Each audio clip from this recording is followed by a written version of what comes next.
রাহান, দেখো কাকে নিয়ে এসেছি। কে? ওই যে তোমাকে বলেছিলাম না, তোমার ভাইয়ের বন্ধু আজাদ ভাই, আজাদ ভাইয়ের ছোট বোন তানহা। High, high. কেমন আছো? জি ভালো। ভাবির কাছে তোমার অনেক প্রশংসা শুনেছি, অনেক গল্প শুনেছি, তাই তোমার সাথে পরিচিত হতে আসলাম। আচ্ছা ঠিক আছে, তোমরা বসে গল্প করো, আমি তোমাদের জন্য চা নাস্তার ব্যবস্থা করছি। ঠিক আছে, বসো বসো।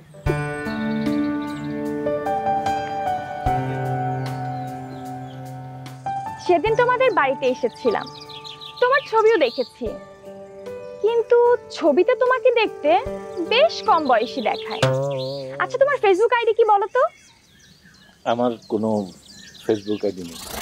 ফেসবুক নেই মানে? ও মাই গড, ফেসবুক নেই? আজকালকার যুগে এমন কেউ আছে নাকি যার ফেসবুক নেই? অবশ্য তোমাকে দেখে একটু ব্যাকডেটেডই মনে হয়। তার মানে তো তোমার হোয়াটসঅ্যাপ, ভাইবার, ইনস্টা কিছুই নেই? জি না, কিছুই নেই। How it possible? অনেক আপডেট করতে হবে।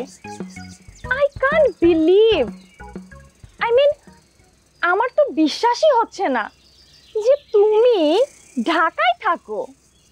আসলে আমারও বিশ্বাস হচ্ছে না যে আপনি মানে তুমি এখানে থাকো। রিয়েলি? আসলে আমি এখানে না থাকতে চাই না। তুমি তো দেখছোই আমাকে, আমাকে এখানে না একটুও মানায় না। কিন্তু কি করব বলো, ফ্যামিলি তো এখানেই থাকে, তাই একটু অ্যাডজাস্ট করছি।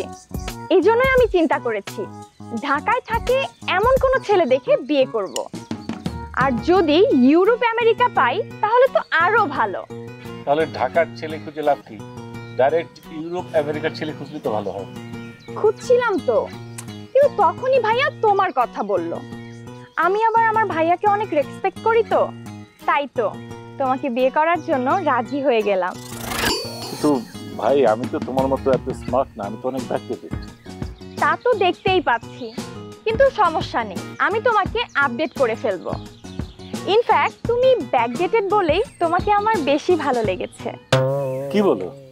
হ্যাঁ, কারণ আমি নিশ্চিত থাকতে পারবো তোমার যেহেতু ফেসবুক নেই, তাহলে তুমি লুকিয়ে লুকিয়ে অন্য মেয়ের সাথে চ্যাটিং করতে পারবে না। তোমার যেহেতু হোয়াটসঅ্যাপ নেই, সেহেতু তুমি লুকিয়ে লুকিয়ে অন্য মেয়েদের সাথে হটটক করতে পারবে না। আর তোমার যেহেতু ইনস্টাগ্রাম নেই, তাহলে সেই ক্ষেত্রে তুমি লুকিয়ে লুকিয়ে অন্য সেলিব্রিটিদের ছবি দেখতে পারবে না। মানে বুঝতে পেরেছি, তার মানে তুমি আমাকে একটু পছন্দ করেছো। আমি না বুড়ো, মানে একটু ওরকম ইয়াং না?